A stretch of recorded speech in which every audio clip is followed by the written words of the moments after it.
Hi, இன்னைக்கு ஒரு ஃபஜ்ஜியான brownie recipe பார்க்கலாம். ஸோ இன்றைக்கி ஒரு டே விலாக். ஸோ என் வீட்டில் எப்பவுமே வந்து எல்லோரும் ஒர்க் போகிறவங்க. ஸோ வீட்டில் நான் தனியாக தான் இருப்பேன். ஸோ எனக்கு நைட் ஷிஃப்ட்ன்றதுனால காலையில் எழுந்துட்டு எனக்கு இதுக்கு எல்லாம் ஒர்க்கே பண்ணிவிடுவேன். அண்ட் ஆல்சோ நான் தனியாக இருக்கிறதுனால எப்பவுமே தமிழ் வாய்ஸ் ஓவரில் தமிழ் காமெடி சீன்ஸ் அதெல்லாம் டிவியில் போட்டுட்டு அது பாட்டு ஒரு பக்கம் ஓடும். என் ஒர்க்கெல்லாம் நான் டக்குன்னு முடிச்சிடுவேன். ஸோ காஃபி குடிச்சிட்டு அதுக்கப்புறமேட்டுக்கா லஞ்ச் எல்லாத்தையும் ஃபினிஷ் பண்ணிட்டு அதுக்கப்புறம் தான் வந்து நான் சேவே ஸ்டார்ட் பண்ணேன். இன்க்ரீடியன்ட்ஸ் எல்லாமே வந்து நான் கீழே டிஸ்கிரிப்ஷனில் மென்ஷன் பண்ணியிருக்கேன், வந்து பண்ணிக்கோங்க. ஸோ எப்பவுமே வந்து நட்ஸை வந்து அப்படியே சாப் பண்ணி மேலே போட்டதோட நல்லா ரோஸ்ட் பண்ணிவிட்டு ஒரு 2 மினிட்ஸில் வந்து ரோஸ்ட் பண்ணிவிட்டு நீங்கள் மேலே டாப்பிங்க்கு ஆட் பண்ணியிருக்கும் போது ரொம்ப டேஸ்டியாக இருக்கும்.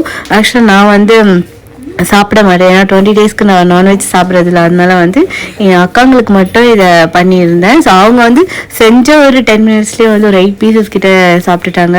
ஸோ கொஞ்சம் வச்சு சாப்பிட்றவங்க அவங்க, அதனால் ஆனால் உடனே சாப்பிட்டுட்டு கொஞ்சம் அப்படியே வச்சுருக்காங்க. நான் கொஞ்சம் ஃபஜ்ஜியாக தான் செஞ்சுருந்தேன், ரொம்ப தின்னாக இல்லாமல் கொஞ்சம் நல்லா திக்காகவே இருக்கணும், ஒரு பைட் வச்சாலும் நல்லா சூவியாக இருக்கணும்னு சொல்லிட்டு பண்ணியிருந்தேன். ஸோ நீங்கள் வீட்டில் ட்ரை பண்ணி பார்த்துட்டு அப்படி உங்களுக்கு தெரியலன்னா எந்த ப்ரொசீஜர் பார்த்தீங்கன்னா நான் ப்ரீவியஸ் வீடியோவில் அப்லோட் பண்ணியிருப்பேன், செக் அவுட் பண்ணி பாருங்கள். பார்த்தாலே தெரியும் உங்களுக்கு எந்த திக்னஸ் லெவலோட இருக்குன்னு சொல்லிட்டு. இப்படி சாப்பிடும் போது நமக்கு இன்னும் சாப்பிட்ட மாதிரி ஒரு ஃபீல் இருக்கும், ஒரு பைட் இருந்தாலுமே. ஸோ நான் சொன்ன மாதிரி ட்ரை பண்ணுங்க. பை.